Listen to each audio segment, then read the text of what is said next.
Dearly beloved, we are gathered here today to get through this thing called life. Electric word life, it means forever, and that's a mighty long time. But I'm here to tell you, there's something else. And it's Cosmic Chronicles!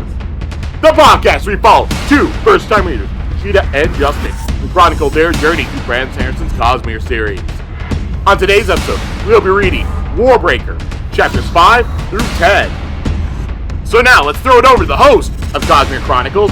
This is Joe! Thank you, Joe. Welcome, everyone, once again to Cosmere Chronicles time. Yep, I'm Joe, and I'm joined once again by Sheta and Justin. Hey! Hello. Yep. Yep, we're here, and once again, we are reading a Brandon Sanderson book, going farther into Warbreaker. Before we get into what happened on this week's chapters, let's go over what happened on last week's chapters. I don't know whose turn it is, so which of you two want to do? Oh, all right. Justin, what happened on last week's episode? A guy who could breathe in colors killed a guy and took his colors, but he had to get it willingly. His sword sings, or it talks. It might sing too. We found we don't know that yet. Oh, do you want to do it, Sheta? No, you're doing a good job. We went to a drab place without colors because they keep it all gray and shit, and they don't want to express emotions or get attention to himself. A king was supposed to send his eldest daughter to go get impregnated by some kind of horrible nightmare thing to whore out his youngest daughter instead because he loves his older daughter too much. She went there. It was very colorful. And then we saw some other demigod guy tell his dreams to a guy and describe paintings. And that was the book. I would like to point out that the king was sending his daughter to get married, not get whored out. There is a difference between a betrothal and prostitution. Honestly, you really think there's a difference to the girl? Yeah, I think that's semantics, honestly. Yeah, I agree with that. Or but married off. It is true. She did agree to go. Yeah, semantics. Well, Vivenna agreed to go. Siri did not. She was put in a carriage and sent away. Well, Siri, she didn't run away. Yeah, but, you know. Yeah, she was also sent with 20 guards, so they probably could have just caught her and brought her back. Mm-hmm. Yes, there was a heavy implication in there, but all I'm saying is this is a storybook wedding, and they all lived happily ever after the end. Well, you predicted the ending, Justin. Yep. This is just a standard romance book. This is just The Princess Bride. Mm-hmm. All right. Well, it's going to be like Beauty and the Beast, where at first she's going to be like, you're so beastly, but then she's going to win his heart with true love. I'm calling it. All right. So, yep, I'll give Justin a point of inspiration this week for that. And so we will leave behind those chapters and look at the chapter for this week, which we did chapters 5 through 10. I'll ask you, what do you think of these chapters? Very fun. It's one of my favorite type of things to happen, so I like them. When you say favorite kind of things to happen, what are you saying? I said that part in my head, but Oh, okay. Yeah, I want to. What parts chapters were fun? Maybe the Lightsong chapter. No, it's the it's a a transformation, makeover, cleaning up, taming of the shrew type thing. Where when she gets all cleaned up for her new when husband? She goes from being a buttoned up kind of Puritan to dress like a frickin' hooker and thrown in there. Is that what you're saying? She had a pretty dress on, yes. A high class hooker. I'm sorry. Yeah. Okay, I would not say hooker. She showed a little bit more. Did you hear how those skin. Clothes were described? Literally, she looks in a mirror. She's suddenly showing off almost all her skin. She's plastered in makeup. I see it more as like more art and like is more like that, not hookers. Oh, Also, this is from the POV of a Puritan type person. So Mhm. to her, she's like, "Oh Yeah, you goodness." heard you heard how her sister refers to just some random woman walking by as a hussy later on. Yeah, So, yeah, that's because she is also a buttoned up type, hmm and she's like, "I can't believe we see her collarbone," like that type of person. yeah, more than collarbone. I think it's funny how they're describing a society where they don't dress that much more ridiculous than people dress here, but to a fantasy world like that, it seems so absurd. Like, good God, she's wearing pants like a man. Like, Well, that part too, yeah. We're like, oh my god, a skirt above the knee, a collar line that leaves nothing to the imagination. Ugh. yeah, fun stuff. I thought Brandon Sanderson was innocent. Still, I knew he was a deviant. I knew he was secretly just posing as a little. all right. If you're saying this is deviancy and not innocent, then I have some bad news for you for other writers of fantasy out there. What are you trying to say about dresses that expose one entire breast in Game of Thrones or Song of Ice and Fire? Yeah, or We some all like know. or like some of the sex scenes that people write and stuff. Oh yeah, Sheta read Court of Thorns or whatever it's called. Who was that? Was that Sarah J. Maas? Who else? Yes, All right. I don't know who the writer is. Apparently there's you only do. one. Yeah, yeah, Joe, you're a secret reader. I'm not, but I have seen those books at like when I walk through like book section at like Target or Walmart or stuff Yeah, like that. that's what I'm saying. Who else is there? Or like she takes over the entire section. Hey, Enough. I won't say any more about that. hey, I'm just glad when I go and I've seen some Brandon Sanderson books there. Yeah, that's nice. Yep. All right. Anytime I'm looking at a book and I see the author name start with BRA, I avert my eyes to make sure not to get spoilers. That's how serious I am about that. Wow. You Such a know, teacher's pet. for the American covers, there's really not much for spoilers. You've seen what they've What do you looked like mean? so far. This cover told me there's a girl who breathes out rainbows. You know, they don't really breathe out. It's described as like translucent. I'm I just saying thought what the book's covers look like. Aw. Or I thought later they would gain rainbow breath powers. yeah, I'm wrong. It said translucent, but I realized that still can possibly be colorful. Where? Let me look It at was Vasher. What do described you? like the oily, like shiny oil against like, like the iridescent colors of an oil spill. Yeah. Yep. Never mind. I am completely wrong. Yeah. Translucent yet radiant of oil, water, in the sun. Yeah. Ignore what I said. I was for A some reason I saw the poser. word translucent and it made me think transparent. I'm a fake fan. Do you even know how to read? All right. So, get to this week then. So we start off with chapter 5 and we're back with Vasher. And Vasher watches Siri's Honestly, I thought we weren't going to see this guy until the second half of the book or something. I didn't think he'd That, actually come back and be a main character for some that reason. would have pissed me off because he's the most Oh, really? interesting one. Yeah. Yeah, no. No. Yeah. I guess the only other example we could compare it to with Brandon's writing would be Final Empire, because Kelsier was in the prologue and then That's was true. featured a lot.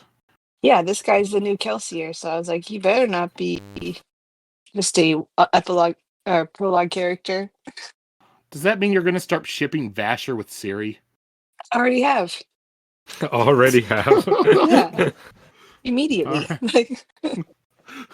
Like, what are you talking about, Joe? Like, are you Yeah. stupid? Come on. Not even the older sister. It has to be the younger one. She's spoken for. But it could be a double sister kind of thing, so we'll see. Wait. Are you saying Vivenna spoken for? Not Siri, the one who is literally married?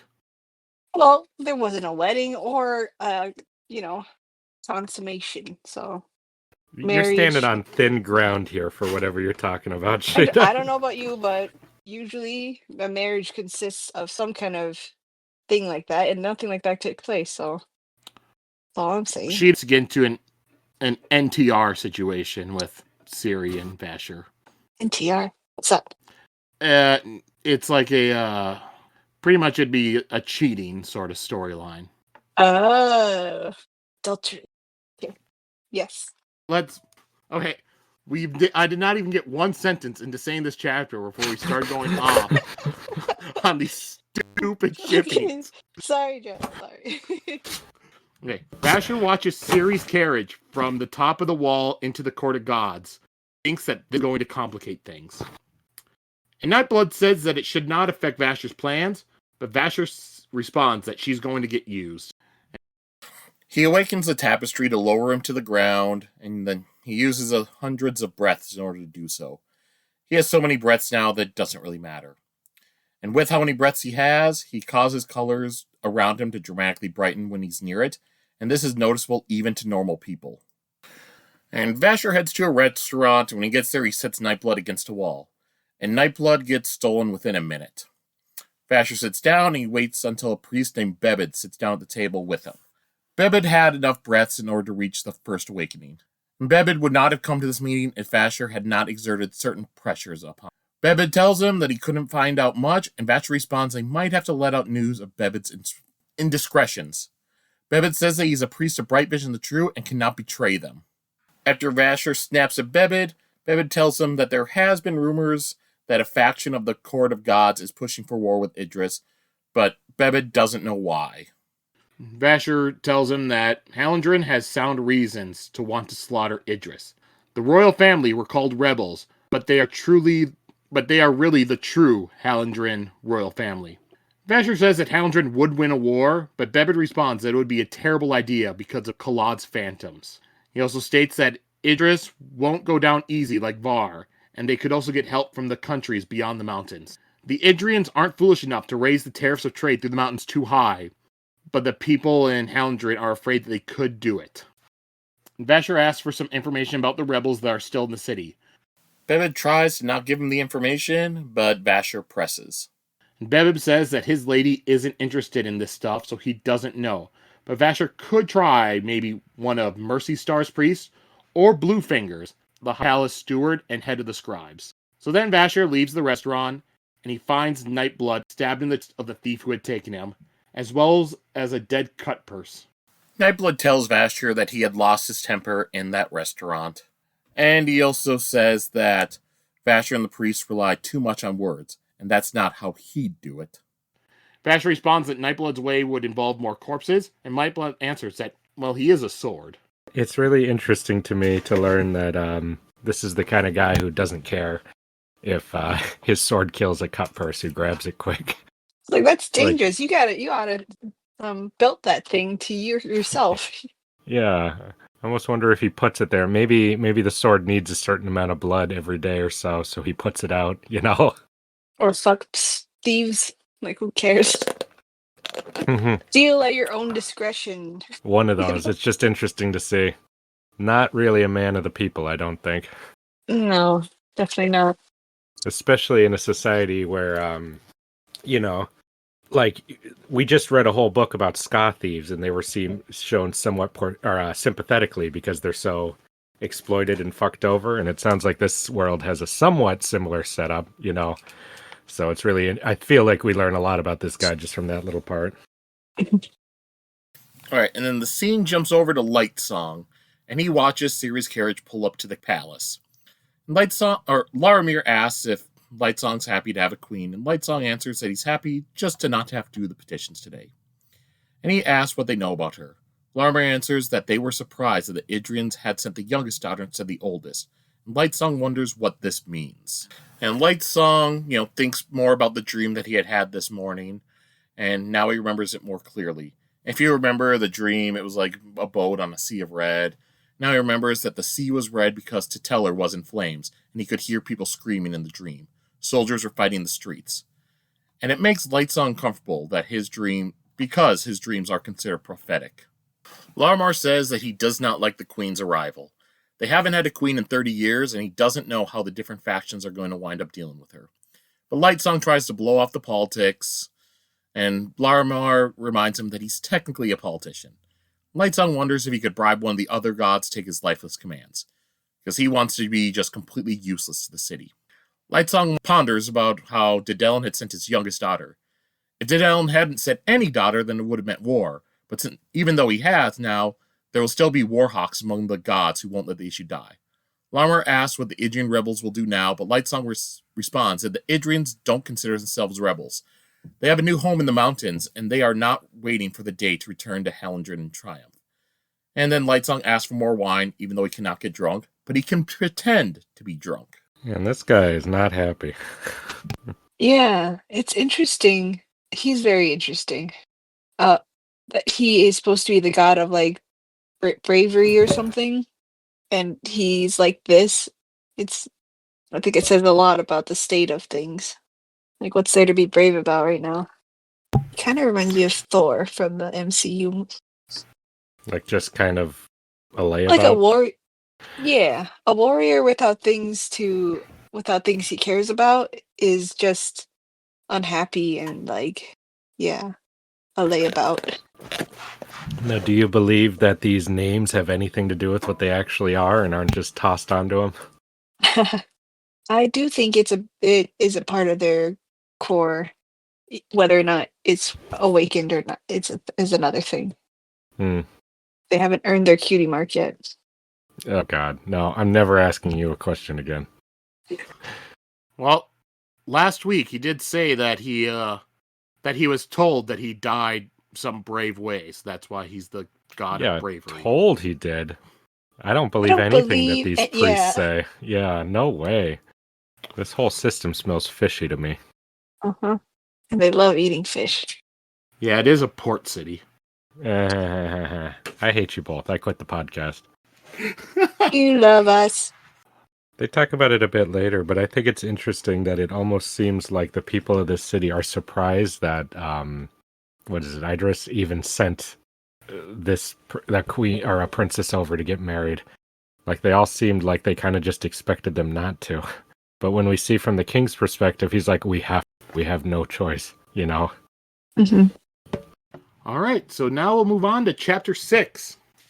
All right, so Siri steps out of her carriage and she's immediately pulled away by servants, as Trelady says that the vessel will go on alone. As she is led away, Siri dismisses her guards back to Idris. She is brought inside and through some rooms until she is in a room that's dressed up with the color maroon everywhere. And she is stripped by the servants until she is nude. Other servants come up to her and measure and take her measurements as a bathtub in the room is filled up. After the measurements are done, Siri steps into the bath and then is surprised when a couple of women, fully clothed in brown, join her in the bath and begin cleaning her. Oh, I hate that. What, you hate being cleaned? No, I hate with the getting in a tub fully dressed thing a lot. Justin, do we need to go into the Batman v Superman thing? The scene she hates so much. Yeah. It's like, seriously? You're gonna Zack Snyder Superman me right now? Uh-huh. All the scenes that I'm upset with, that's the one that's at the top. Not the fake eggs, Sheta. To me, it's the fake eggs. Yeah, no, it's a close-up on the fake eggs. Like, Mm-hmm. well, that's what a fake marriage does. Uh-huh. Or deserves. Fake relationship. All right. So back to Siri. She's being cleaned and she closes her eyes and just tries to take it all in stride. But then she hears a man's voice. Her eyes snap open. She sees an older man wearing brown robes and also a young boy that's standing there holding some papers and ink. Siri tells the man that she's bathing, and the older man's like, "Oh yes, you're Idrian," and he has the women splash around the bath to make more bubbles and cover up Siri more. The man tells Siri that his name is Haverseth, or Blue Fingers. And he shows that like his blue fingers. Yep. I don't like any name that has fingers in it. I'm just like, oh, that is so perverse. I don't like it. If it was just one finger. I don't like that word for a name. I don't want to know the details of your fingers. That's just what I'm saying. That's a very, very specific complaint, Sheta. Yeah, I don't know. I don't know one name like that I'd be like, oh yeah, what a character I can trust and like. What if the name was specific? Pinky. Pinky is not finger, so yeah. It's just the word finger. I don't like it. I don't even trust, like, yeah. What about Goldfinger? No. is a weird thing to complain about. I'm sorry. I just like, So- another weird finger guy. I don't like that. But yeah, it shows that, he's called that because his fingers are just kind of covered in blue ink from always writing in there. And he's the head scribe and steward to the God King. He manages the palace attendants and all servants in the court of gods, and he also makes certain everyone stays on schedule. He asks her if she knows the proper method of treating with the God King. When Siri doesn't answer, Bluefinger gives her some suggestions. He tells her that the God King's will is law, and that he needs no reason or justification for what he does. Also, the God King will not speak to people such as her or him, so she is not to talk to the God King. Siri asks, am I really not allowed to talk to my own husband? And Bluefingers confirms this. Siri asks how he makes rulings, and Bluefinger says the court of gods handles the kingdom's mundane needs, and that when it is necessary for the God King to communicate with them, he will give commands to his priests. Bluefingers tells Siri they know of her temperament, but she is not to talk to the God King. If she does, then the God King will order her executed. Bluefingers notices that he Siri's sounds like a fun guy. God King or this guy? The God King. Well, that's just what they say he'll do. They're just putting. Are you already defending him preemptively? Well, he himself has not done anything to make me think otherwise. All right. These are all sycophants and hype men. I don't trust any of them. All right, Bluefingers notices that Siri's done bathing, but Siri does not get out of the tub.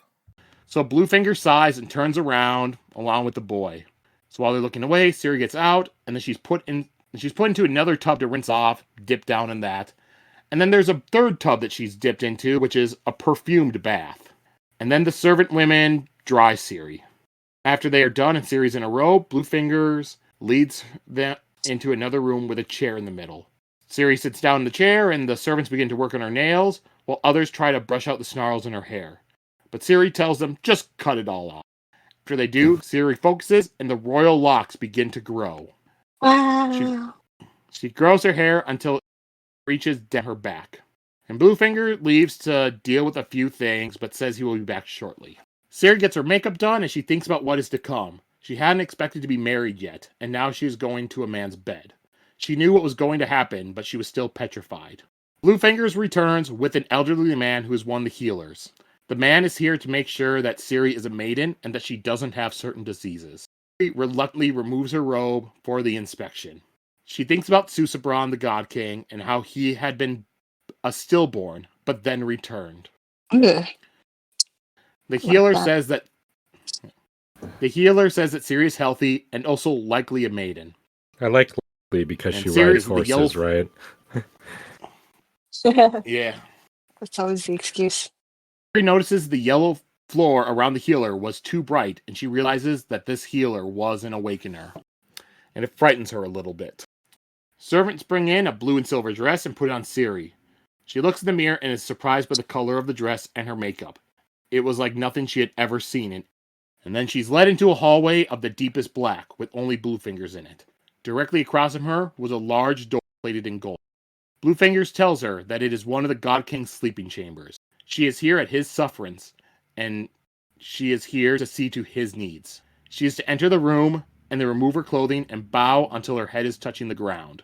When the God King wishes for her to approach, he will knock on the side post. She can then look up, and he will wave her forward. She is to try not to touch him too much. Siri asks how to exactly manage that. Bluefinger just tells her to avoid kissing or caressing him. Just let him do to her what he wishes.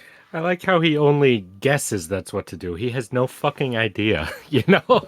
Like, this is all so weird for them, too, which makes it even creepier for her.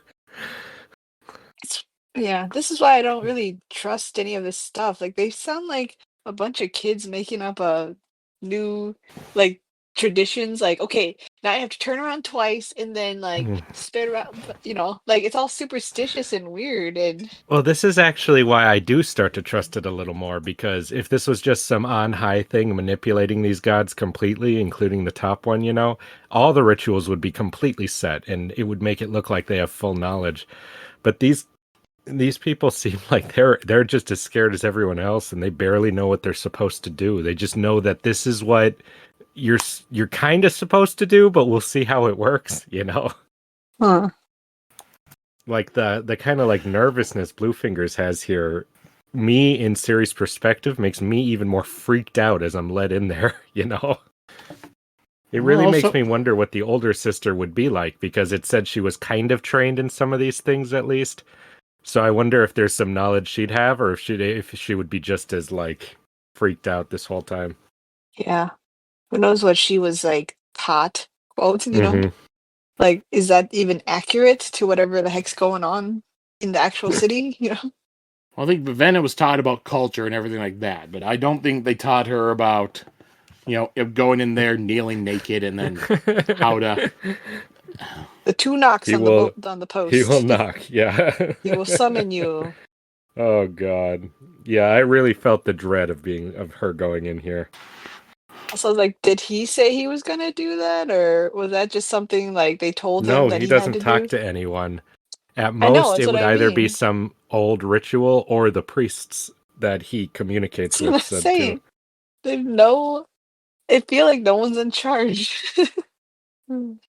Funny. It's weird. Yep. And then Bluefingers tells her that when they are finished, the king will withdraw. She then needs to take the Bendlidens and burn them in the hearth, because she is the only one allowed to handle them. Oh, I was gonna make a Bluefinger, dumb joke. Like, Bluefingers, withdraw? I thought he wanted to get pregnant. Sorry. oh, Bluefingers wishes Oh her good. my god. I don't know why that took me so long, Sheta. What is wrong with you? Yeah, this whole chapter has been just growing dread the entire time, and just how uncomfortable it is. And then, Yeah, oh no, they did a good job at that. yep, and it ends with Bluefingers wishing her good luck, and they lightly pushes her through the door. Oh god, no. I was like, what am I reading? What is this about to turn into? Jesus Christ. I'm like, either nothing's gonna happen or I'm about to read the most fucked up thing I've ever seen. One of those two. Yeah, just everything for Siri's storyline from the beginning until now have just been just terrible. Mm-hmm. Start off first chapter. Oh, she's enjoying life, all this stuff, and her father sends her away because he does not want to give away his favorite daughter. She gets in the city, all right, pushed into a room, just gets undressed by other people, forced to bathe in front of a man. Has to get a haircut, has to then be humiliated by having a man just poking around, checking out to see if she's virgin. And a freakish monster guy too. Then she's told, Art, go into this room. You're not allowed to talk. If you talk, if you look at him, you'll be killed. Kneel down until he wants you to come over, and then just let him do whatever he wants to you and leave. It's just have sex, but don't kiss him. Don't touch him too much. I was like, why would I want to or maybe kiss this guy? Like, or maybe don't do too much. I don't know. I cannot confirm he won't just kill you. Well, good luck. Pushes her in. I thought it was gonna be kind of fun, but same as like in Hunger Games, like when she's getting her makeover to go into the Hunger Games, I'm like, it's not for fun. You're gonna get killed, or you're gonna be forced to do something you don't want to do and stuff.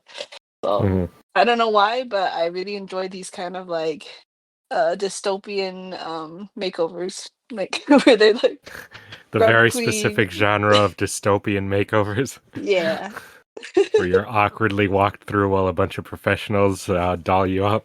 Yeah, they clean you out of all the dirt you've accumulated like your whole life and stuff, and then they make you into an entirely new person.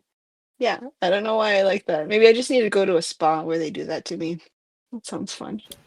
This is probably nothing, but I think I don't know. Later on, they say they're immune to all poisons and stuff, and they sound very powerful and godlike, but I think it's really interesting that they'd check her for certain diseases to make sure she doesn't have anything she could transmit to him. Makes me wonder about, I don't know, what the rules are, what's going on with what these things even are. Gosh, I'm already having all these theories about that kind of stuff. Also, the lack of touching, the sterility of everything. I'm just curious.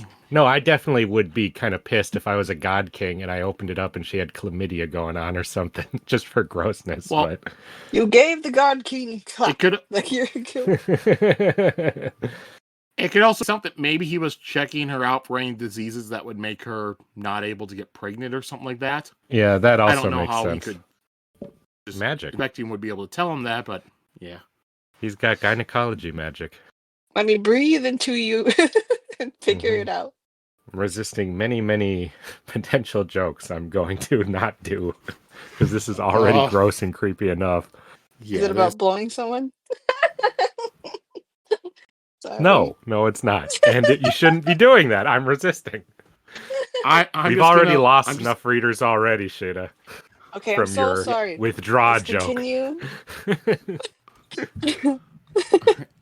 Sometimes I really feel like Brandon sets me up, so that's all I'm saying. He's writing a story that it's supposed to be dreadful and supposed to feel uncomfortable, not. Yeah, that's where all the jokes are coming from. The absolute deep level of uncomfort he successfully achieved. I'm actually quite impressed with it. Let's I could not read that next chapter fast enough. I felt so worried for her. Yeah, let's just go on to chapter. I was quick to read it as well, but not for that same reason. So just... Oh God. Oh God, this is. People did say that they were really excited and thought that Sheta would like Warbreaker. We did have multiple comments saying that. Well, this chapter and the later chapters, I can see why. Oh God. Okay, let's just go on so it can get more uncomfortable and then lighten up. So, the door shuts behind Siri. The room is black, but there is a fire in the hearth. Siri looks at the bed, but nobody's in it. And then she sees a man sitting in a throne-like chair next to the bed. Siri locks eyes with him. She gasps and quickly casts her eyes downward. And she thinks about how this should be Vivenna, and that maybe she has already angered the God King. And then Siri takes off her dress, which is made to come off quickly. And she notices that there are colors just coming off of her white shift. And then Siri removes her shift and gets down onto her knees and prostrating herself with her head to the ground. Siri waits for the God King to respond and thinks about the quick look she got of him. He was a large man, a foot taller than anyone else, and also very broad shoulders. He doesn't knock, though, and Siri wonders if she had displeased him. Was it because she had looked at him, or did she undress too slowly? Is he upset because he had been promised the oldest daughter, or was he just showing that he has the power in this relationship? She keeps kneeling and does not know how much time passes. I thought they did such a good job with her getting a quick glimpse of that thing before she has to turn away. Yeah. Where it's just like he's just kind of sitting there with a sparkle, twink, whatever in his eye from the darkness in it. Like a glimmer. You just see a gleam of his eye. Yeah. Gleam. That's the word I'm looking for. Yeah, I was like, before she turns away. Just like all dressed in black, all creepy as shit. I really creepy? liked how they did that. What's that? Yes. You've got some kind of dark, giant, weird guy thing that you only half see, not moving, staring right at you, sitting in a throne. You've been told if you glance at the wrong way, it will kill you, and he's about to have his way with you. Of course it's creepy. What are you talking about? It's pretty scary. He's like a thing. You have no context for. It's weird. I can't believe he's so huge. And he's sitting on a little throne in the room too. That's weird. I can't imagine a pitch dark room, like all colored all black, and it's dark. Like, that's scary. And he's dressed in black. I think it's creepy. The imagery. You know Definitely what this scene, a bachelor's pad. What this scene kind of reminds me of is a scene from the movie True Lies. Oh yeah. I mean, kind of. It's not exactly, but you have the scene where Arnold's in the shadow. So Jamie Lee Curtis can't see him and stuff, and he's talking to her, and she's having to like strip in front of him. So not exactly the same, but pretty similar. Yeah, I can see it. Oh, and in that movie too, they're also married, just like Siri and the God King are. They're exact twins. You're right. Right. I imagine him being really big, like in One Piece, how like the Navy admirals are like really big, like larger than life. I bet he's a Rue size. Well, it said he's only about a foot taller than normal men. Well, so maybe like a really tall basketball player. Wow. All right. Well, Well, the book now, jump over Lightsong, and he's in front of his mansion watching fireworks. Just a couple of people there just shooting fireworks off for him. And Laramir comes up to him, and Lightsong says that Laramir should be with his family. There is revelry for the new queen's arrival. Lightsong insists that Laramir go be with his family, and so Laramir leaves. Lightsong continues to watch the fireworks when a goddess comes up to him. She is Blushweaver the Beautiful, goddess of honesty. She has her servants set a couch down near Lightsong, and she lies down on it. Shy Lightsong didn't greet her, and Lightsong suggests many ways he could have greeted her and acknowledged her beauty. And I will admit, my whole talking about this is not going to really give this scene justice, because I don't want to just keep reading every line that they're saying. But you get some good back and forth between them with, Just her trying to be clever They flirt, wordplay. right? Yeah. Yep, light being witty. Everything you say at Lightsong, he has a clever, quick response for that leads you towards a little verbal joke/trap he has set up for you a few times ahead. I never liked Lightsong before, like at all, but in the couple chapters. But this part made me like him quite a bit because I saw him as too clever and too bored for the situation he's in to just be handed everything all the time. I think he's very fascinating for being part of this culture, but also that thing you were saying about him not really liking taking the breath of a little girl, Mm-hmm. Like, he has a weird thing in him, even though he's forced to live like this. Yeah, everything he says and does is such a front. It's really interesting. The glimpses we get inside, though, he does not seem to be lying when he says he tries not to think, he tries not to be involved in things. Because it seems like he does try to throw away thoughts that are too heavy or deep for himself, even though he's all quick-witted and stuff. Mm-hmm. I feel really sorry for him because he has all this stuff and he can't get drunk either. That's tough. Hmm. If he could, I bet he'd be drunk all the time. Mm-hmm. All right, and then a little bit back and forth between them. Blushweaver suggests the two of them retire for other entertainment. And, since returned cannot have children, gods have no qualms about having sex. And Ew. Sorry. I imagine they're just going at it like they do at the Olympics because they're all gods and goddesses. That's why I say you. Sheta, do we need to kick you off the book? Again, this was set up for me. They live in a freaking villa with just all these hot people with nothing to do all day but leisurely activities. This is not, I didn't set this up. But yeah, I think it's those kind of things are interesting. They're always hooking up and they're just so bored. I Right, and then- apologize. You can use Justin's inspiration to take it out. No. I'm keeping that in. All right, so the woman of Lightsong's vision jumps into his head again, and he declines Blushweaver's offer.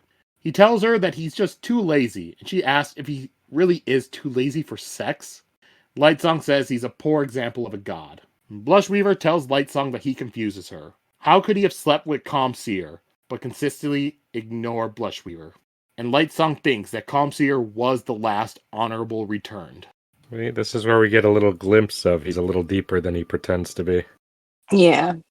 And then Blushweaver changes the conversation and says that they have a new queen, and asks if Lightsong has any thoughts in the matter. He answers that he tries to avoid having thoughts because that could lead to actions. Blushweaver tells him that he should give some thought to this situation. And Lightsong knows that Blushweaver's priests are among those most strongly calling for war. Blushweaver points out that they've never had a queen of the royal line since Kalad the Usurper. Kalad was the man who had started the Many War and created a vast army of lifeless and seized power of Halandrin and drove the royals into the highlands. Blushweaver says that this is dangerous and asks what if the queen has a child who is not returned, which Lightsong says is impossible. The God King is the only returned who can have a child, and that child is always a stillborn. Blushweaver asks why they need a royal family to legitimize their reign. By taking this marriage implies that they still accept royal authority. Now, what will happen if the king of Idris decides to take the lands back, or if the queen has another man's child? Who is the heir? Who rules then? Lightsong says the God King rules, but Blushweaver says that he did not rule 300 years ago. It was the royal family ruling. And then after that, Kalad. And then after that, Peacemaker. This is some dangerous talk they're having. And then Blushweaver says that she does not intend to be surprised like the royal family was when Kalad came. She asks Lightsong to join her and others in their planning. But Lightsong says that he wants no part in politics. Blushweaver says that he will have to stand for something eventually. She kisses him and tells him to consider what she said and that he is a better man than he gives himself credit for. She leaves, and Lightsong tries to empty his head of Blushweaver's ominous words and the visions of war from his dreams. But he fails on both counts. Seems like everyone is a lot more than they seem to come off with, you know? Like, she comes over here, like, kind of flirty, wanting to, like, get him in bed and stuff. But then she's actually like, okay, but actually, like, we are talking about war and politics and being, you know, keeping our place. Like, what side are you on, kind of thing. Like, she's just getting the dirt on him. Like, it's funny. They're all like, Yeah. they're all not what they seem, or not, and not what you think with the lives that they supposedly lead and stuff. You know. I'm curious to learn more about her and some of these other things. They Mhm. seem more like people than I'd expect. Yeah, that too. That's the thing. These gods and goddesses are just like characters, are just people. No matter how the priests paint them to be. That's why I think that the king is gonna be just a guy as well. And remember, the gods are pretty much Parliament or Congress, and they're the ones making the decisions. All right, so we'll go on to chapter 8. Siri wakes up on the floor of the bedchamber, and the king is gone. No. You skipped something, Joe. It is Brandon Sanderson freaking tricking me. Into what? What? It starts with Siri wakes up and her back is so sore. Her arms and legs are like, Oh, I thought the same exact thing, Sheta. he did I that think on that was. purpose. I think so. Yeah. I think so, to freak you out for a second, be like, "Oh God, what happened?" She's fucked up because of what happened last night. I was like, fuck you, you tricked me. I was like, I is this thought gonna she be was like, gonna be traumatized, you know? yeah, he did that on purpose. And I was like, this is like the morning after Bella and Edward's wedding honeymoon too. Like this is, so I was tricked, and I don't appreciate that. I'm I glad was nothing really bad scared happened for to a her, second. but yeah, but still, that was mean. Yeah, he had never called her over, so she fell asleep on the floor, and she was still naked and trying to use like her like dress as a mattress or thing. So she gets up, she puts back on her shift, and she notices that the rugs, the floor, and the furniture in the room are all black. She also wonders why the God King did not have sex with her. Another thing that she wonders is why he did not have her executed last night. But she figures that he's not able to do that yet. She is the princess, and, they did want this marriage. So she figures that she does have some power. And she is glad that he did not take her last night, but she's also a little bit annoyed by it. I feel a little bit rejected after that. All that hubbub. And then she lies down in the bed and falls asleep again. Siri wakes up later and notices that her dress, which was on the floor, is gone, and the fire is stoked in the hearth again. She takes the linens off of the bed and burns them. She figures it is best for the people to believe that the marriage has been consummated. She leaves the room and she's surprised to see servants kneeling outside for her. They get up and bring her dresses to choose from. Siri is a bit overwhelmed by the choices, but chooses one and is immediately dressed in it. Siri walks through different rooms of the building and finds that each one has a different color theme. And the rooms where she had her hair cut and her bath the day before now have completely different layouts. She realizes that there are multiple storages of furnishings of different colors, in like the hallways and stuff she doesn't go through. And they are there to be set up by servants at any time. And then Bluefingers arrives, and Siri asks him what her duties are, but Bluefinger says that her only duty is to provide an heir. Besides that, he doesn't know, and he says that he wishes they had had more forewarning of her arrival. Siri says the marriage was arranged over 20 years ago, and Bluefingers almost says that they didn't expect her to arrive. Mm-hmm. Siri realizes that they never thought Idris would honor the treaty. Bluefingers tells Siri that in the Court of Gods, they can have all sorts of performers brought to them. But right now it is the wedding jubilation, and she is to stay in the palace for a week until she is presented to the court. And she is not allowed outside the court of gods afterwards, but any request can still be provided for her. Siri asks which room in the palace is hers, and Bluefinger says that, technically the entire palace is hers. After Bluefingers leaves, Siri tries talking to some of the servants, but they do not reply with words. She asks for breakfast and is immediately brought a table and a seat. As she is given food and eats, Siri dislikes the quiet. She wonders if this is what her life will be from now on. Half used and half ignored by her husband at night, and then surrounded by people, but still alone by day. And that's the chapter. I'm so curious about the God King. I really want to know about him. I really want to know why he left, why he didn't do this. Is he just playing a game? Is he some kind of weird thing? What do we not know? All this stuff.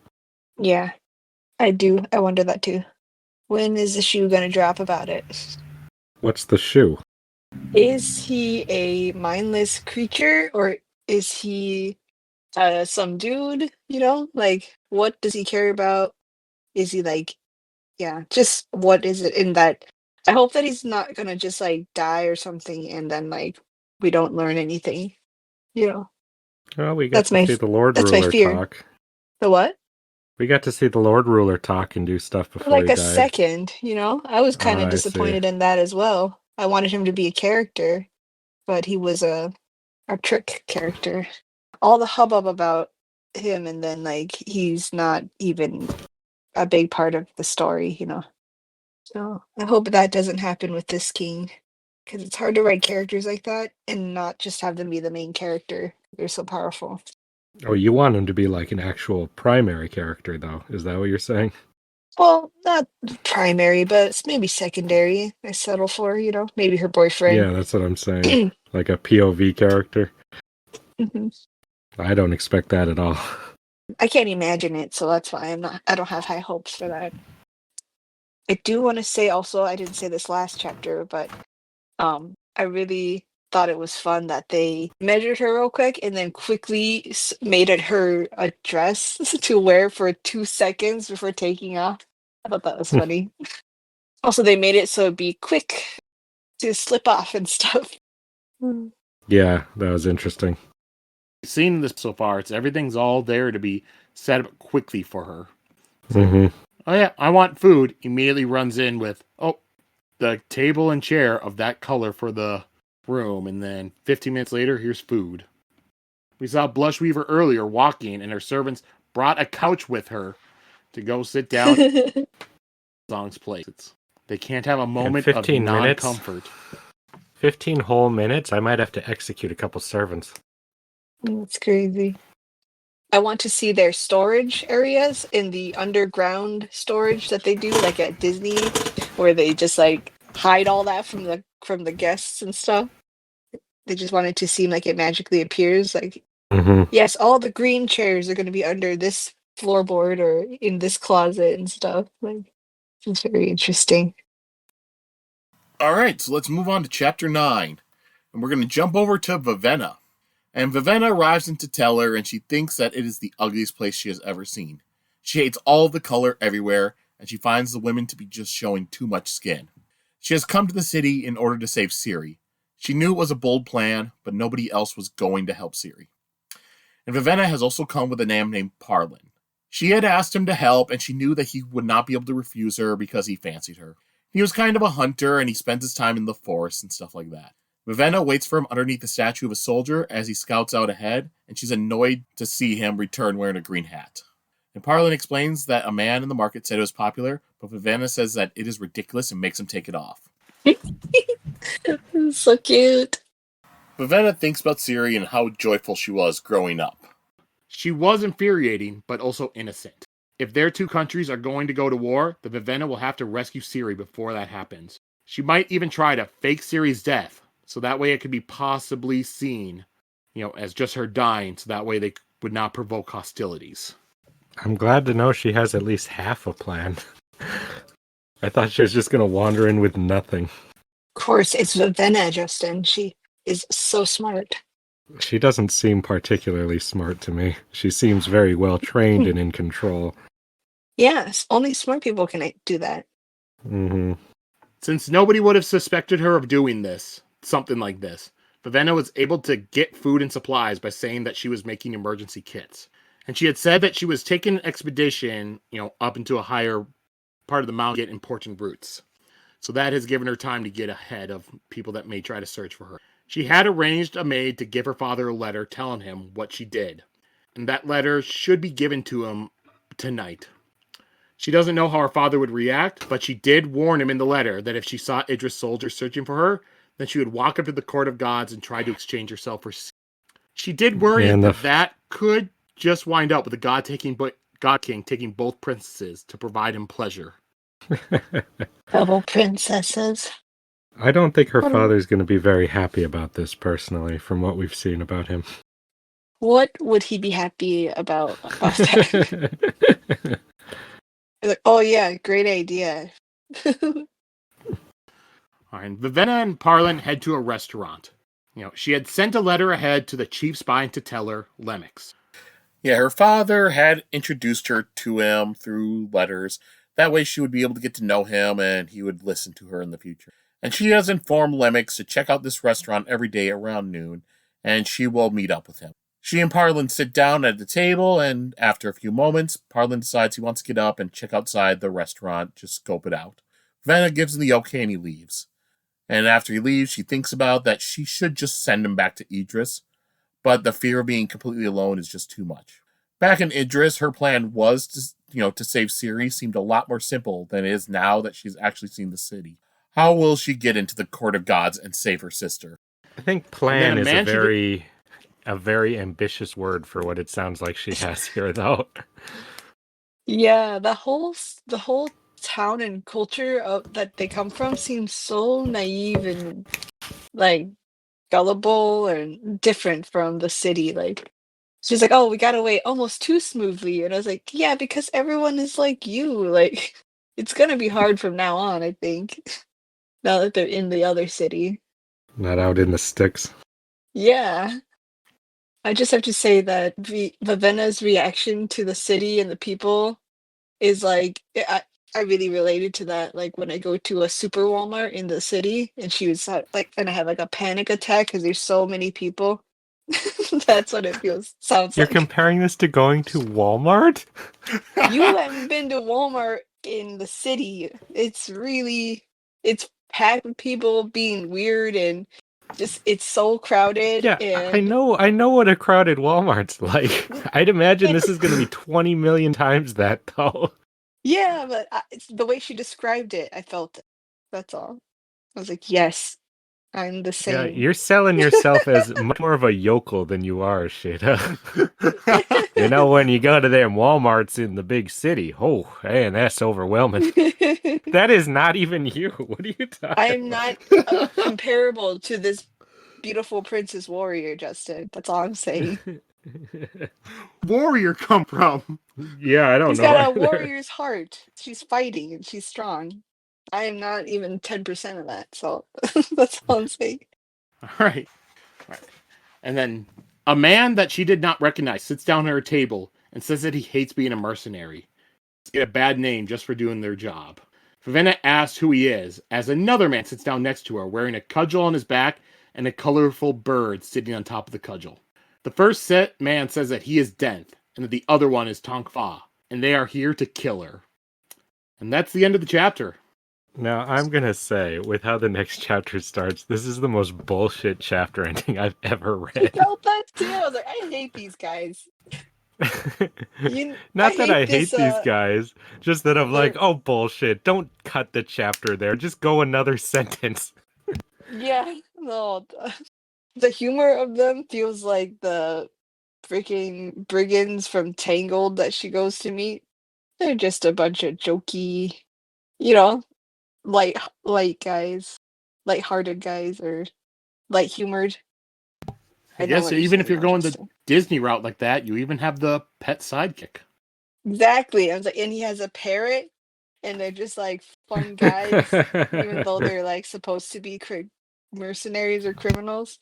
Like, oh, we're just kidding with you, girly. Like I hate them. All right. Anything else in this chapter either of you two want to go over? Yes, I think it's funny that she's been raised her whole life to come live here and dedicate her life here, and she fucking hates it so much. Oh, I know. I was like, it was good you didn't have to come here because you weren't gonna do a lot worse than your sister is, Like, she couldn't even handle the color. She's like, oh my God, I can't even imagine my little sister dealing with all this. And I was like, she's fine. Like, she had a better time than you did. And she saw much worse than you. I would not use the word fine for Siri. Well, I meant like as far as the colors and the clothes and stuff go, she wasn't as horrified because she likes colors and things. She was always fascinated with the culture before she was forced to go live there. So, unlike her sister, All right, so we'll move on to our last chapter for this week, chapter 10. Vivenna's hair turns white as she worries and thinks about a way out of this.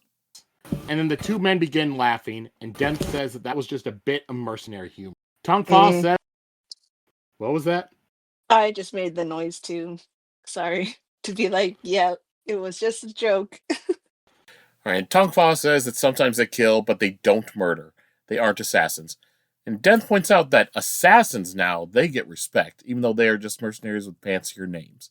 Vivenna asks them if they are here to kidnap her, but Dent says that kidnapping is bad business. You will just wind up upsetting more powerful people than you, and it takes way too much money and work to set it all up and to take care of the captives.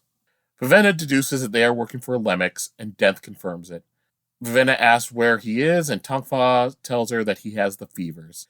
Dent gives her a letter from Lemix, and she reads it, and it says that she can trust these men, and Dent has served Lemix and is, for a few months and is as loyal as a mercenary can be. And the letter uses the right password in it, because there's like a fake password thrown in there, but then the real one was hidden. So Vivenna knows that it actually is from Lemix. And Dent's, as he watches her, he says that she's now deciding whether or not to believe them. And Tongfa tells her that they can give her some of Lemix's fingers as proof of their good faith. Vivenna looks at him and asks if that was mercenary humor, and Dent admits with a sigh that it was. They aren't very clever. And these guys are such, stock characters. I'm surprised to see two cartoons like this walk into this story. Like, two quick-talking guys who work together like this always have a joke for every comment. They've got a whole thing going. Yeah, from a whole different movie. Yeah. And then the scene jumps forward a little bit, and Vivenna is meeting with Lemix at his place, and he's lying in his bed dying.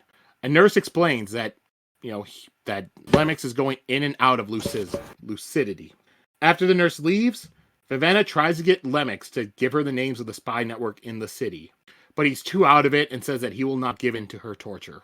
And pretty much, she doesn't know all the spies. Lemix does, and I believe her father did too, but that's why she's trying to get the info from him so she can connect to the other people in the city. And then a wave of enhanced color comes from Lemix, and Vivenna asks what that was. Dent explains that was biochromatic breath, and that Lemix has a couple hundred. Vivenna points out that is impossible because he is Idrian. But Lemix comes to, and he tells Vivenna that he is sorry. He had gotten breaths from his predecessor, and then bought a lot more. It made him feel powerful, and, kept him young. And he also tells her that men with breaths are respected in Hallandrin. He was able to get into parties because of it, and he was able to get into the court of God, see their assemblies there because of these breaths. Vivenna tries to ask for names, but Lemix says that he wants someone to take the breaths. Vivenna tries to pull away, but Lemix holds on to her. Dent tells Vivenna that those breaths are worth a lot. Vivenna could try to sell them and then just get her own spy network. And he tells her if Lemix dies, then all the breaths die with him. But Vivenna refuses. She does contemplate taking them, since she wasn't the one who took them in the first place, and she does need to help Siri, but she tells herself no. She thinks that maybe she could give it to someone else to use, and she looks at Dent, but both Dent and Tongfa decline because it would make them stand out too much. Vivenna does think about giving it to Parlin, but she decides that she does not want to force this onto him. Vivenna wants to force Dent to take the breaths, but he points out that Lemix has to give it to him willingly. She is about to command Lemix to do it, but stops herself. Austere wouldn't want her to use the breaths like that. And then Lemix says, I need to get the exact wording of this. Bitch, take these breaths. That's Yes. what I My remember. breath to you. I mean, it's just the same thing as the girls say. Well, is my life Be the to main yours as well? character. Yep. He tells her, "My life to yours. My breath becomes yours." And yeah, Vivenna tries to pull away and cover her mouth, but even covering her mouth does not stop these breaths from flowing into her. After they go to her, she collapses by the sudden sensation of it all. All the colors in the room become vibrant to her, and she can sense everyone in the room. Parlin rushes over to her and speaks her name, and she can pick out each tone in his words perfectly. And Vivenna worries about what she has done. And that's the end of our chapters for this week. I Wow. think it's interesting to learn that you can force your breath on somebody. Yeah. I was like, dang, who would have guessed that it would be Vivenna who got entered involuntarily after all? Oh And she my liked it. god, Like, what the hell is wrong with you? Why? What is wrong with you? How long were you waiting for Anybody? that one? that was just All pretty right. brutal. She didn't want that. Against her will is all I'm saying. Oh my goodness. We are going to lose so many. Oh, I don't know if we will. I've heard other I'm cats. sorry, People make Joe. You jokes can all the delete time. me. Just delete you. Delete me. Oh No, my no, no. god. No. It's all funny. All right. So, anything else in this chapter? Well, I didn't see this coming, that's for sure. I think it'll be funny to watch her be the one with all the super colors when she's the one who's the most, trying to avoid that kind of stuff. I think it's so cool Yeah. because we got to see just how valuable breaths are to have and to come by. It's so rare, and for her to just get it, it's like winning the lottery. Like Yeah, but she doesn't want it. It goes against her religion. religion, schmeligion. It sounds like She didn't. something a She didn't religious. take it. She literally thinks, "What have I done?" Even though she didn't do anything. Now she's able to.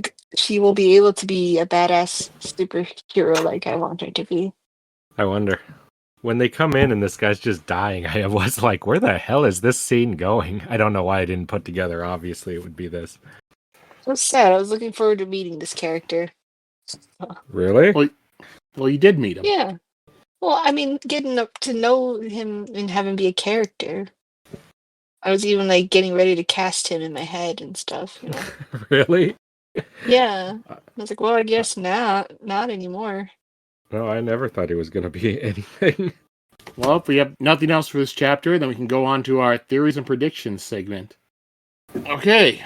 So, know exactly what kind of questions to ask. We're still just getting a lot of setup going on. How is this book going to end? Last 3 pages, go.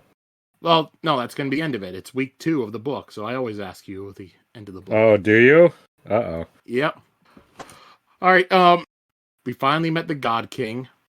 So, how are things going to go on with him and Siri and that whole, when she goes in at night?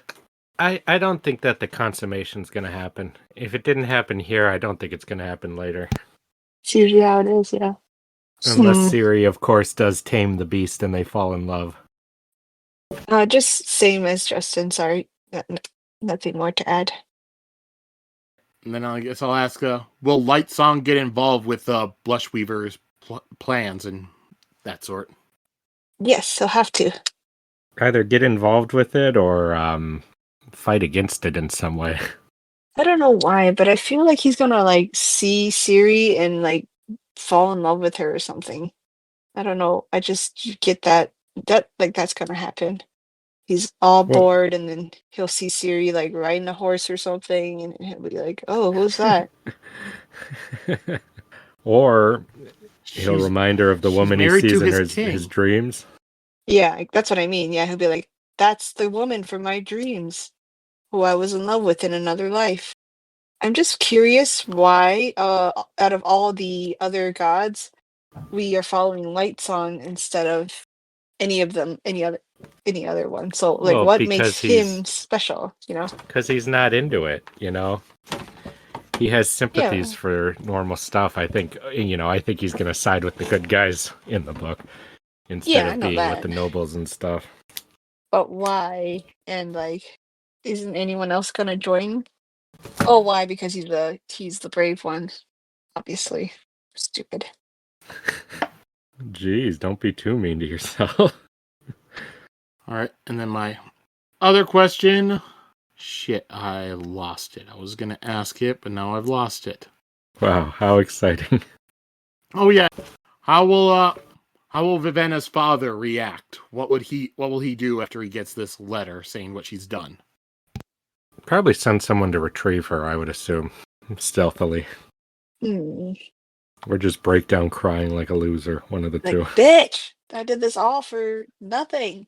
No, I think he will just, yeah, I think he will be quiet about it because if he does anything, it would just endanger both his daughters. So, All right, and then like I already told Justin, 2 weeks in, we've met a whole bunch of characters.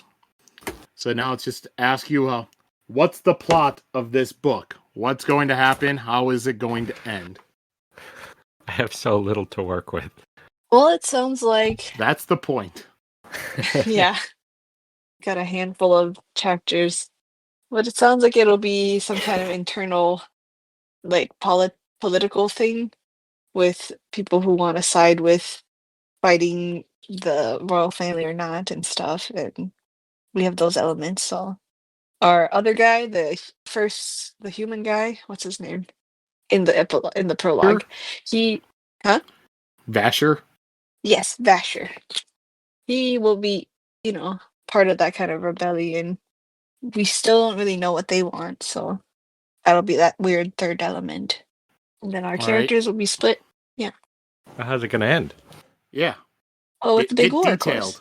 Okay. I think we're going to split this whole religion apart and stuff, like to figure that out. Like, uh, I hope we learn what gives these breaths and what the visions are, and that kind of stuff. We're going to split that religion open and see all the why we have these rules and why these things happen.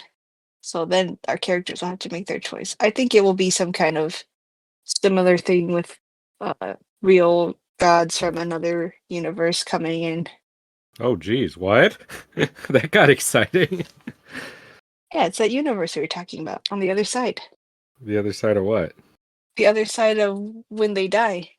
Oh, you're tying this with the previous book? No, with their previous theories. Oh, yeah. I hear you. Yeah. So when they die, they go over there and they get reborn. They come back with a little piece of that stuff on the other side.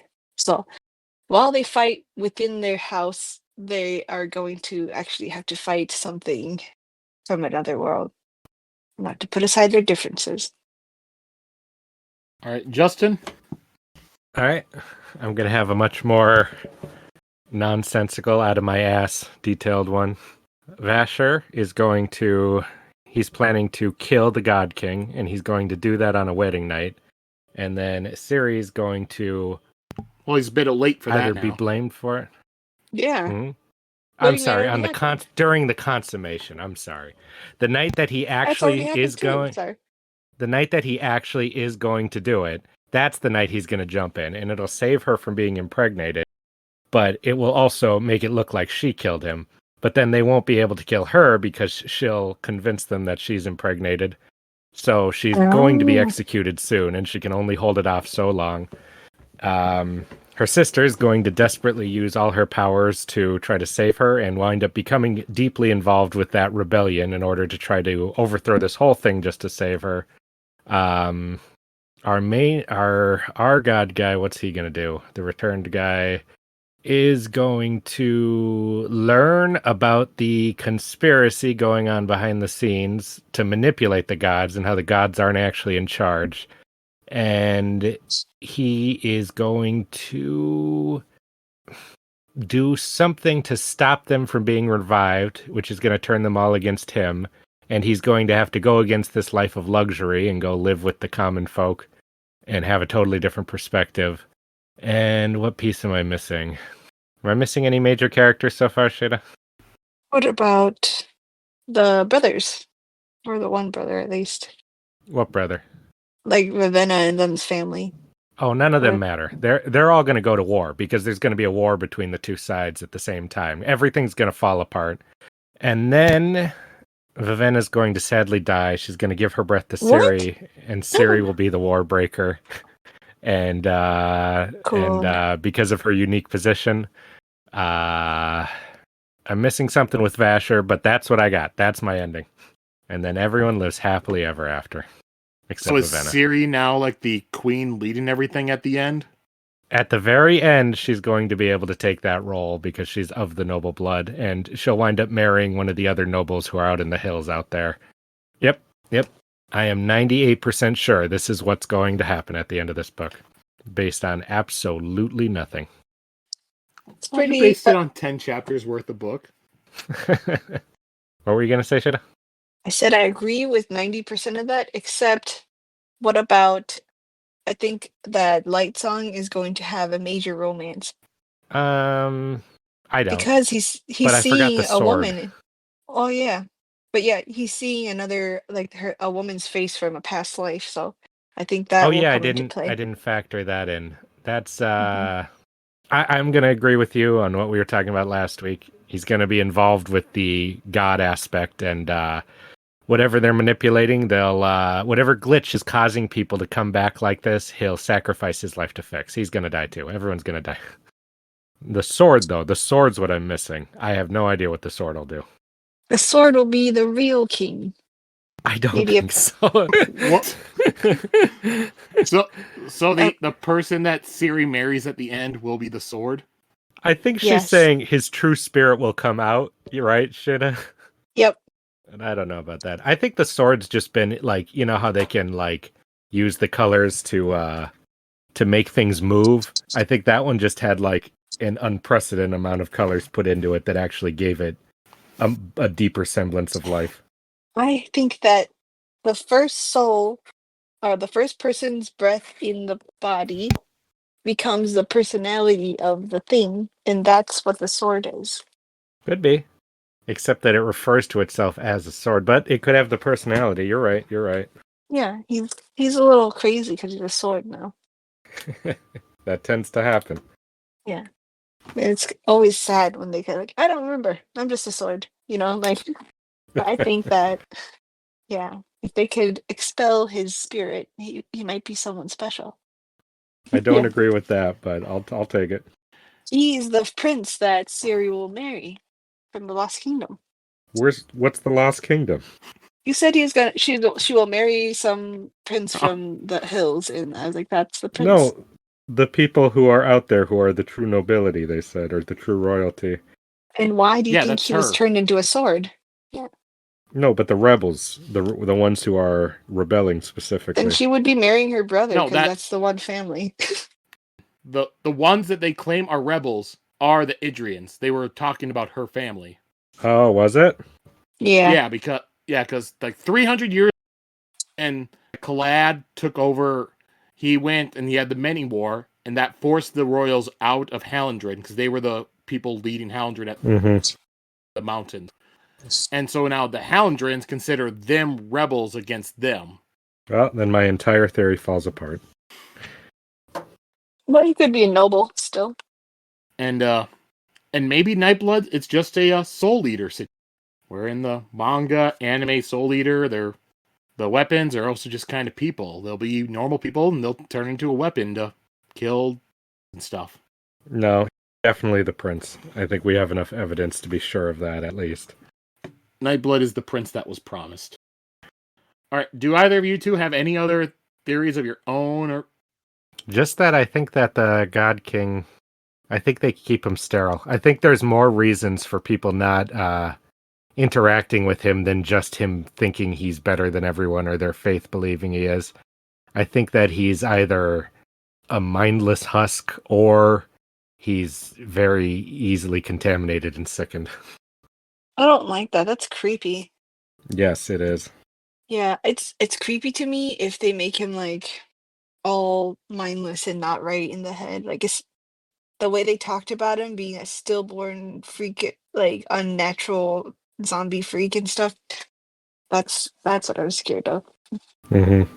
I really want him to be just a cool guy, though. That would be cool. All right. Well, now we'll move over to our characters of the week. I'm very tempted to go with the God King, but that was just a half-second cameo, so I feel I can't do such a thing. You can. That was a pretty cool cameo. Yeah, I think I'm going to go with Vivenna for hating the city so much, which I found very entertaining. It was, yeah. And sticking by her religious morals and not accepting the breath, even though she wound up getting it in the end, and it would have been so useful. But then also getting it, so she's got a whole power. Dang. I really like Vivenna too, but I'm gonna pick Parlin for buying a hat and then being embarrassed of it. For buying a hat. Because he goes off and she's like, "Where the heck is he?" He comes back and he's got a really ugly, weird hat on. And she's like, "What is that? Why'd you do that?" And he's like, "They said it was like a popular look." And she's like, "No, it's not. It's gonna give us away." And he's just like, "Oh," and just quietly takes it off and puts it in his pocket. Oh, it's just too cute. I love He's just hilarious. All right. And then I'm gonna. Oh man, this one's tough. Trying to choose between. I'll go with Justin and go with Vivenna.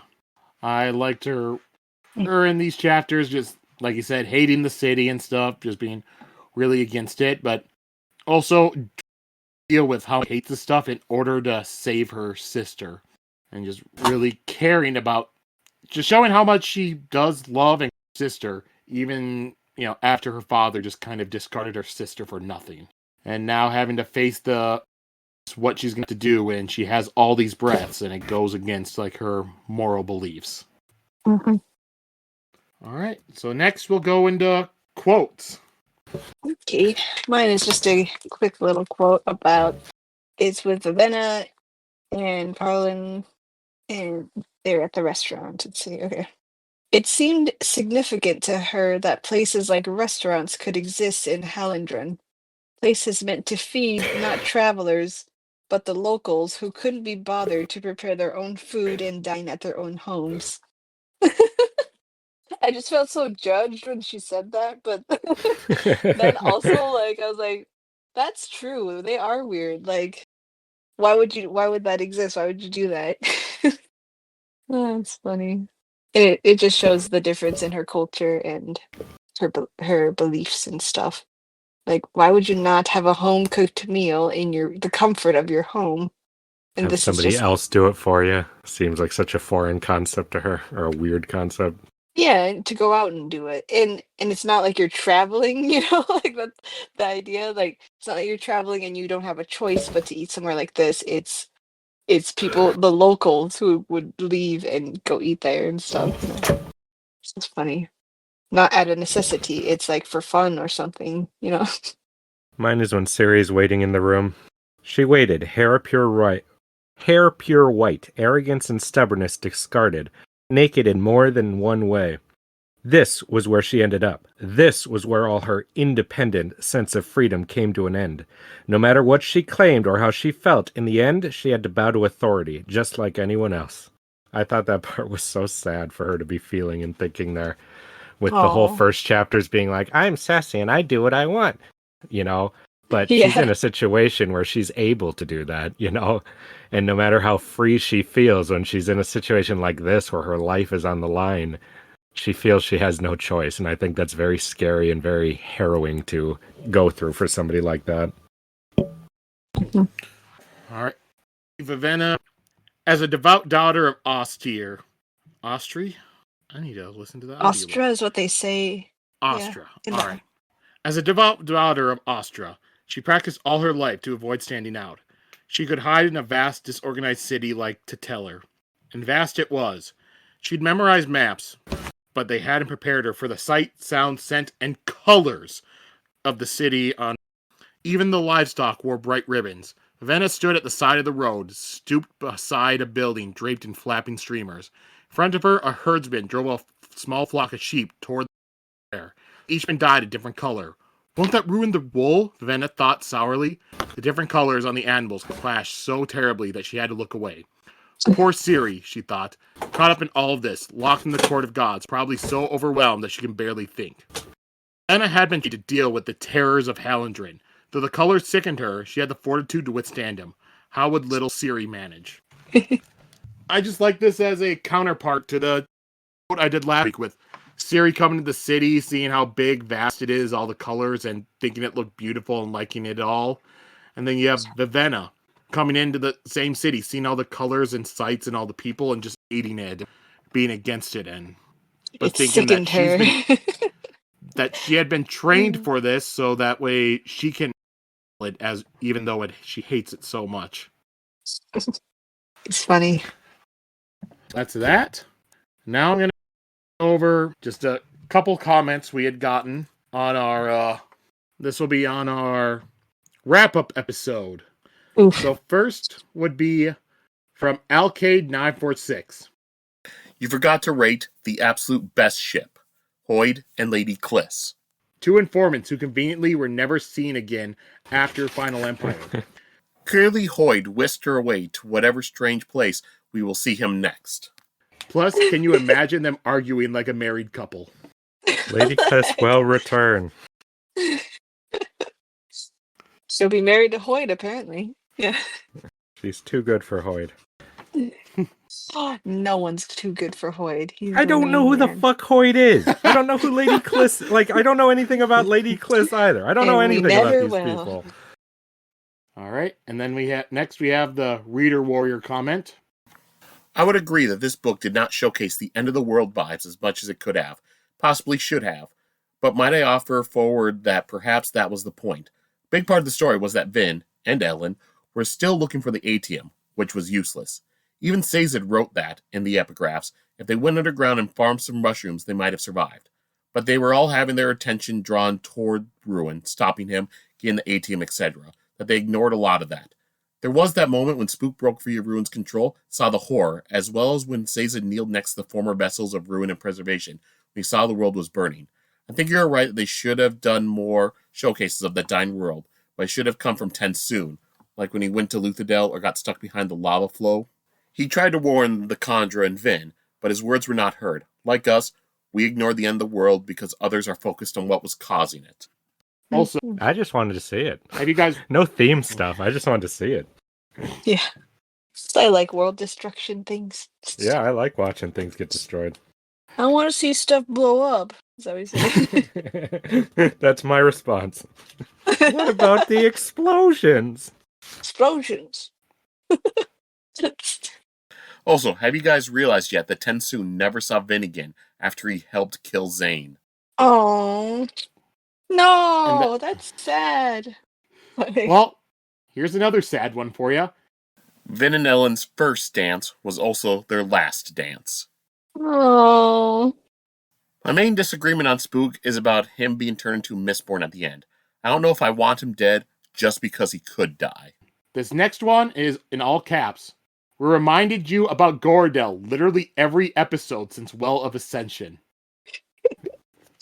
That's you, Justin.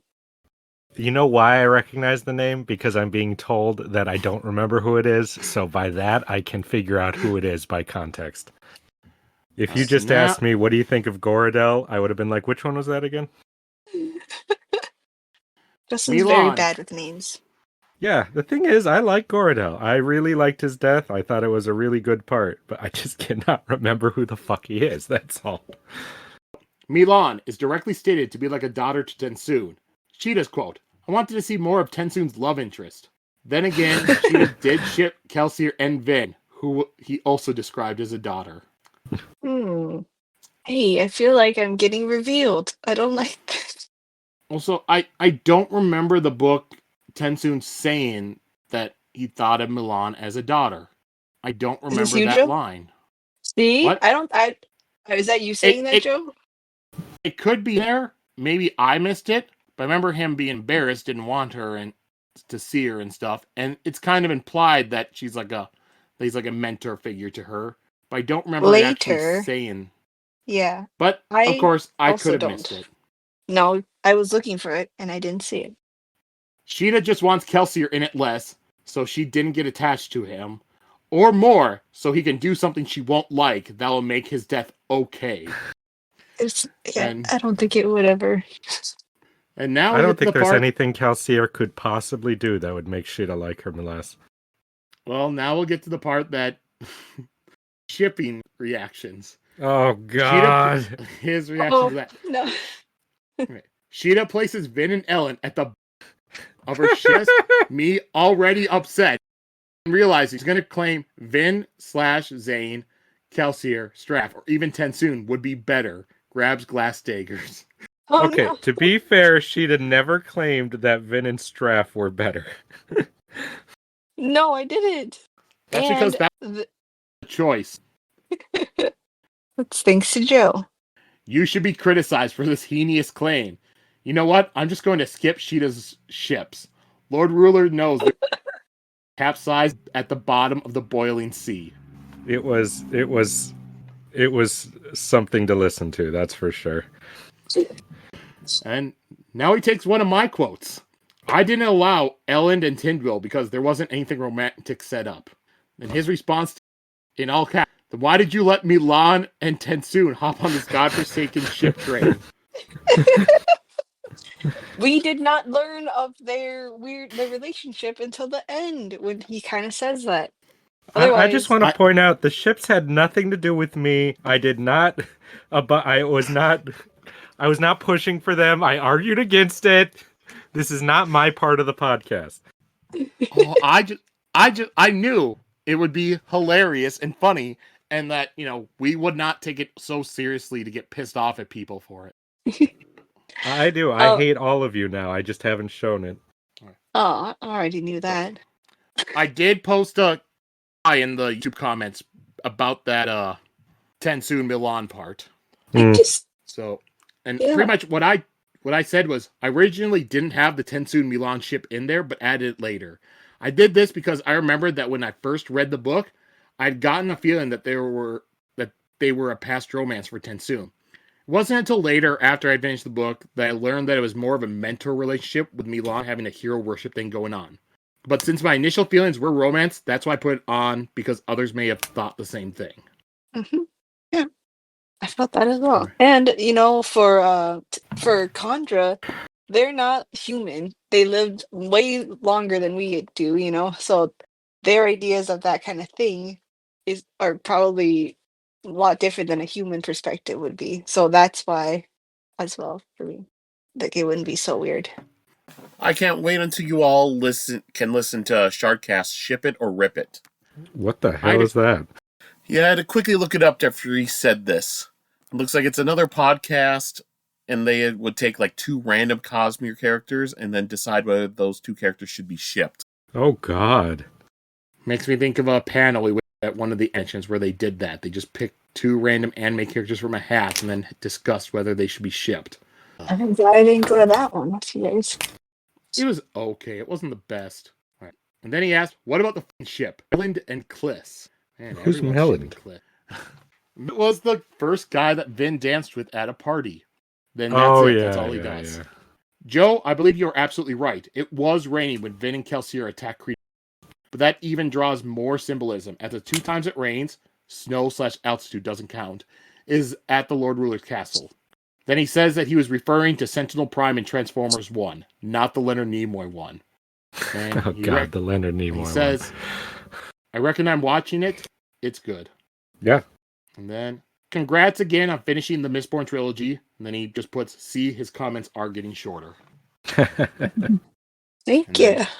One other thing I did with the, because the shipping, and like I said, I thought it was hilarious. So, on 3 different places, I put a poll asking who had the best ship rankings. Oh God, no. I put a poll on the episode on Spotify. We put it on there. I put it on the Twitter and YouTube. And the results are in? Is that what you're saying? Blue Sky, yeah. So on the on Spotify, we had 1 vote for Sheta. Yay! No. You monster, whoever that was. A fellow All right. artisan of ships. All right. And now let's go to on Twitter, we had 1 for Sheta, 1 for Justin. No, Sheta's still in the lead. Don't let this happen. And then on YouTube, we had 5 votes. 1 for me, 2 for Justin, 2 for Sheta. Damn Victory! it! You people are sick. I'm not alone. And the YouTube one, there was 1 comment on the voting. And that's from Blue Shark 85. Sheta's ranking and reasoning for it is super cursed, and I love it. Justin's ranking is definitely the most sane, in my opinion, so he gets my vote. Yes, it is sane. It's just normal. Yeah. Oh, goodness. I can't believe your taste is so considered so normal compared to mine. My taste? It's just what was in the book. Well, ships are for your personal tastes and things, or not like what you think, or personal interests and stuff. My personal tastes are what makes sense. That's what it is. Not a bunch of crazy, insane crap. Not insane. Just be glad to not put the Vin, Tensoon, and Zane's body ship. Oh man, that's my favorite. Oh no. Okay. I gotta write my own book about that. Well, You'll now make that a we're lot done of with money. that, Yeah, unless stay tuned. somebody else leaves another comment about him on our wrap-up episode, we're going to be done with the shipping for at least a little bit until we do the ranking again. But let's look forward to next week. So next week, we will be reading chapters 11 through 16. All right. 11 through 16. Yep. So that's going to be the episode. So now it's time for wrap-up, or for plugs. Well, if you don't want whatever the hell kind of nightmare shipping stuff Sheta's involved in, you can come follow me on Profanity Beaver on Instagram, X DeviantArt, and Patreon if you're feeling extra generous. All right. Well, now you're gonna set me up a little bit. I don't have anything like that on my stuff. That is like what I. My stuff's very tame compared to Justin's. I just have my art where I do just like sketches, paintings, and such. And that's at Sheta_low on Instagram and DeviantArt. And I also do some cosplay and fashion stuff sometimes on my other Instagram at Mermaid Machete. And I do have posted my cosplays from the convention we went to a couple weeks ago up. So if you want to see what I cosplayed as, that's up. So I did it. I actually posted it. That's it for me. Oh yeah, you never officially revealed what it is, right? No. So a mystery cosplay. Ooh. Mystery All right. cosplay that I almost died doing. All right, then on to the general Cosmic Chronicles stuff. If you want to send us an email, cosmicchronicles@gmail.com. If you want to, wherever you're watching, leave a comment and stuff, you can do that. Review, rate, that sort of stuff. Yep, and on Key Most Ancient Letter, formerly known as Twitter, follow us, Cosmic Chron, CosmeRechron, or on Blue Sky, Cosmic Chronicles on there as well. And if we do another random poll like this last one, one of those places I said and all that stuff, you could vote on there. Not every place polling, so you need to find the right one. Yep, and so that's everything for this week, folks, and hope you all have, cowboy good time this next week. What the fuck? Whoa. What is that?